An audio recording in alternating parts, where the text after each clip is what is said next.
നമസ്കാരം. അപ്പോൾ തൽക്കാലത്തേക്ക് പുതിയൊരു സർക്കാർ രൂപീകരിക്കാതെ പ്രതിപക്ഷത്ത് തന്നെ തുടരാനാണ് ഇന്ത്യ മുന്നണിയുടെ തീരുമാനമെന്നാണ് ഇപ്പോൾ അറിയാൻ കഴിയുന്നത്. തെരഞ്ഞെടുപ്പ് ഫലത്തെ വിലയിരുത്തുന്നതിന് വേണ്ടി ഡൽഹിയിൽ ചേർന്ന ഇന്ത്യ മുന്നണിയുടെ യോഗത്തിന് ശേഷമാണ് ഈ തീരുമാനം ഉണ്ടായിരിക്കുന്നത്.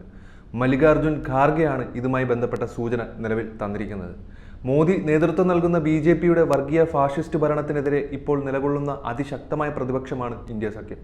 ഭരണഘടനയുടെ പാരമ്പര്യം കൈവിടാതിരിക്കുന്നതിനും അതിനെ സംരക്ഷിക്കുന്നതുമായ ജനവിധിയാണ് ഇപ്പോൾ നടപ്പിലായിരിക്കുന്നത്.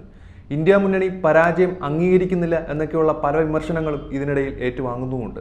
എന്നാൽ പൂർണ്ണമായും ഒരു പരാജയമല്ല ഇവിടെ ഉണ്ടായിരിക്കുന്നത്. ഒരു മികച്ച വിജയം തന്നെ ഇന്ത്യ മുന്നണി കാഴ്ചവെച്ചിട്ടുണ്ട്. BJP ഫാഷിസ്റ്റ് ശക്തികളുടെ ശക്തി ക്ഷയിപ്പിക്കാനും അവരുടെ ഭൂരിപക്ഷം കുറച്ചതിലൂടെ ഇന്ത്യ മുന്നണിക്ക് കഴിഞ്ഞിട്ടുണ്ട്. മുമ്പ് BJP തനിച്ചായിരുന്നു പല നിയമങ്ങളും നടപ്പിലാക്കിയിരുന്നതെന്നാൽ ഇനി പ്രതിപക്ഷത്തിനൊപ്പം കൂടിയാലോചിച്ച് മാത്രമേ ഇനി ഏത് നിയമങ്ങളും BJPക്ക് നടപ്പിലാക്കാൻ സാധിക്കുകയുള്ളൂ. ഇവിടെ ഉണ്ടായിരിക്കുന്ന ഒരു പോസിറ്റീവ് കാര്യം എന്താണെന്ന് വെച്ചാൽ BJPയുടെ വർഗീയവും ഫാഷിസ്റ്റ്പരവുമായ അജണ്ടകൾ ഇനി നമ്മുടെ രാജ്യത്ത് വിലപ്പോവില്ല എന്നതാണ് പ്രത്യേകം എടുത്തു പറയേണ്ട ഒരു കാര്യം.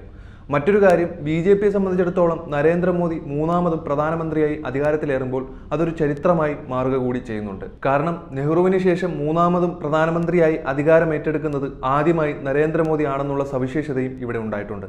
എന്നാൽ മൂന്നാം വട്ടം അധികാരത്തിലേക്ക് വരുമ്പോൾ ശക്തി ക്ഷയിച്ച ഒരു പ്രധാനമന്ത്രിയാണ് നമുക്കിവിടെ കാണാൻ സാധിക്കുന്നത്. ഇന്നലെ നടന്ന യോഗത്തിൽ ഖാർഗെയ്ക്ക് പുറമെ Sonia Gandhi, Rahul Gandhi, Priyanka Gandhi, AICC general secretary KC Venugopal എന്നിവർ കോൺഗ്രസിൽ നിന്നും പങ്കെടുത്തിട്ടുണ്ടായിരുന്നു.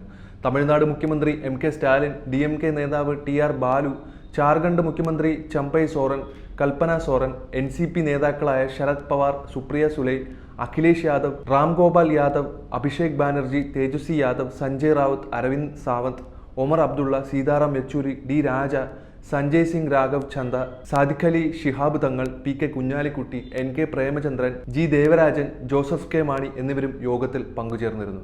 ഇതെല്ലാം നടക്കുന്നതിനിടയിൽ NDA പുതിയ സർക്കാർ രൂപീകരിക്കുന്നതുമായി ബന്ധപ്പെട്ട് നരേന്ദ്രമോദിയും പരിവാരങ്ങളും ഡൽഹിയിൽ ഒരു യോഗം വിളിച്ചു ചേർത്തിരുന്നു.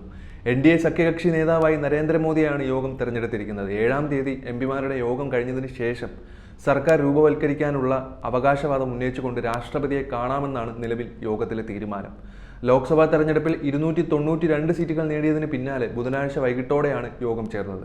പ്രധാനമന്ത്രി നരേന്ദ്രമോദി, BJP ദേശീയ അധ്യക്ഷൻ JP നഡ്ഡ, കേന്ദ്ര ആഭ്യന്തരമന്ത്രി അമിത് ഷാ, പ്രതിരോധ മന്ത്രി രാജ്നാഥ് സിംഗ്, TDP നേതാവ് ചന്ദ്രബാബു നായിഡു, ബീഹാർ മുഖ്യമന്ത്രി നിതീഷ് കുമാർ, മഹാരാഷ്ട്ര മുഖ്യമന്ത്രി ഏക്നാഥ് ഷിൻഡെ, JDU നേതാക്കളായ ലല്ലൻ സിംഗ്, സഞ്ജയ് ഝാ തുടങ്ങിയവർ പങ്കെടുത്തു. നരേന്ദ്രമോദിയുടെ നേതൃത്വത്തിൽ സർക്കാർ രൂപീകരണത്തിന് അവകാശവാദം ഉന്നയിച്ച് NDA സഖ്യകക്ഷികൾ ബുധനാഴ്ച തന്നെ രാഷ്ട്രപതി ദ്രൗപദി മുർമുവിനെ കാണുമെന്നായിരുന്നു നേരത്തെ പുറത്തുവന്ന വിവരം. എന്നാൽ കൂടിക്കാഴ്ച 7-ാം തീയതിയിലേക്ക് യോഗത്തിൽ ചർച്ച ചെയ്തു മാറ്റുകയായിരുന്നു. സഖ്യ സർക്കാരിലെ മന്ത്രിസഭാ രൂപീകരണത്തിനുള്ള ചർച്ചകളും ഇപ്പോൾ പുരോഗമിക്കുന്നുണ്ട്. എന്തായാലും ഇനി മോദിക്കും പരിവാരങ്ങൾക്കും ഭരണഘടന മാറ്റി എഴുതാനോ ഹിന്ദുത്വ അജണ്ട മതേതര രാജ്യമായി ഇന്ത്യയിൽ രൂപീകരിക്കാനോ സാധിക്കുകയില്ല. കാരണം പ്രതിപക്ഷം അത്രയ്ക്കും ശക്തമായാണ് ഓപ്പോസിറ്റിൽ നിൽക്കുന്നത്.